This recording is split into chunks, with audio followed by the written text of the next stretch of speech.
as we need a First Amendment to protect basic speech, we need those very same ideals to ensure free speech and free flow of content over the internet.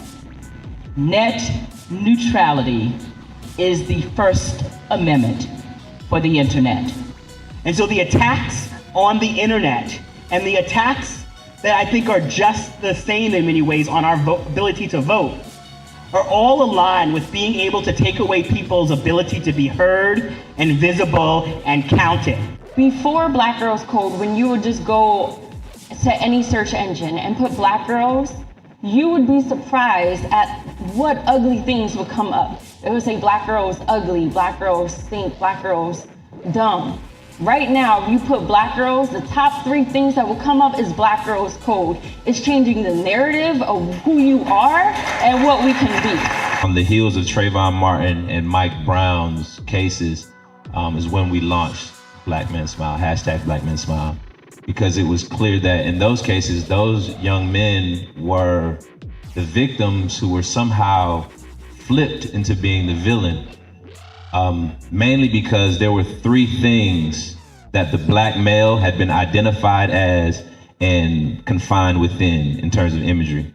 He was hypersexual, he was hypermasculine, and he was the villain. But it is a space where if somebody is ready to build their business, you can start on the internet. We have an entrepreneurship initiative that's pretty widespread across the young professionals where we're promoting those businesses. And that's for folks who are maybe underemployed and need to have a second income, and it's best for them to own that on their own time. They're consulting. The internet is a place where they're able to use their expertise and display themselves as a subject matter expert now instead of waiting for somebody to invite them to get that table, that space at the table. Most definitely the internet and social media was the catalyst for us being able to continue to tell our story, to talk about Jordan.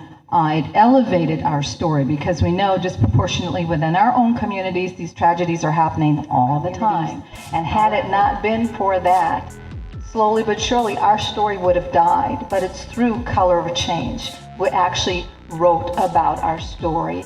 And of course, I use Twitter and Instagram and Facebook. Had it not been for those mediums where a lot of movement building is done, we would not have been able to create the movement for gun violence prevention.